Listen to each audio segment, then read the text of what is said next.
What's going on, guys? My name is MrDalekJD, and as you've seen from the title, we have breaking news today from the world of Call of Duty. Now, if you've set your mind back a few weeks ago, you may remember the huge news that Kotaku reported about Treyarch making Call of Duty 2020 being Black Ops 5. Well, without Treyarch really realizing or expecting this to be found, they have confirmed themselves that a new Call of Duty game from Treyarch is indeed releasing next year. And what's even more exciting, as even though this was assumed, this game is going to be on the next generation consoles. No longer do you have to speculate if this is the case, because this is 100% confirmed here via a job listing on Treyarch's official site for a senior tools engineer.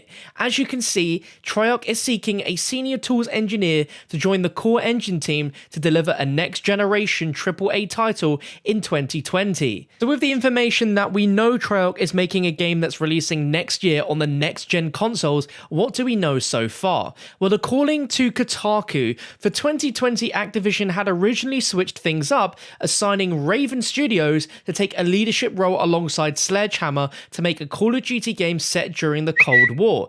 As of very recently, that's now changed, and Treyarch is in charge of leading Call of Duty Black Ops 5 for 2020. According to those briefed on the overhaul, Treyarch will take creative leadership on this new Black Ops, while Raven and Sledgehammer will serve as support studios for the game, transforming the work they've done on their own single-player story mode into a campaign for Black Ops 5, which will also be set during the Cold War, which may be a welcome return for those who criticised the lack of campaign in Black Ops 4. Now, a few weeks ago, this was likely to be a cross-gen game, but this listing confirms it 100% that this is going to be a cross-gen game, which is going to coincide with the launch of the next PlayStation and Xbox, which is expected to launch in the fall of 2020, which means we'll have Black Ops 5 on PS4 and Xbox One, and then once those new consoles are out, we're going to see Black Ops 5 on those new consoles. And with the recent reveal of Modern Warfare, we can now see from a technical front that all Call of Duties going forward are going to all be on this vastly improved engine. So we can expect to see Black Ops 5 on this engine, which is going to look amazing. You see how realistic Modern Warfare looks, and then transfer that onto next-gen platforms, we're going to have a fantastic looking Call of Duty game, and hopefully even more impressive looking than Modern Warfare. Now, what this means is that rather than getting 3 years to make their next game after Black Ops 4, Treyarch will have just 2. And obviously some people at the company are not pleased about this, as they're already bracing for brutal overtime hours like they faced last year on Black Ops 4. Others have told Kotaku that they're excited about the change, as they have a solid game plan that isn't likely to change drastically, unlike their last 2 projects. So it's not all doom and gloom sounding, because if we've looked in the past, World at War, Black Ops 1 and Black Ops 2 were all made on a 2-year development cycle rather than the 3 years that they've had for Black Ops 3 and Black Ops 4, and they've all been stellar games. So whilst I really do feel sorry for the developers with this immense time crunch that they were definitely not expecting coming off the end of Black Ops 4, they pretty much have their work cut out here, where they're working on content to release still for the last 2 operations of Black Ops 4, as well as balancing making a brand new game. And another big thing to point out is that this game has 3 studios working on it: Treyarch, Raven, and Sledgehammer. So plenty of work to be spread across 3 studios, which should mean that we should see an abundance of content within this game. I just really hope that it's not a letdown, because at the moment, everyone just feels so fed up with Black Ops 4 and the microtransaction systems that they have within that game. Because as Kotaku have mentioned as well in the article, Black Ops 4 sold well at first, but they've heard it's not quite had the revenue tail that the Activision bean counters were hoping to see.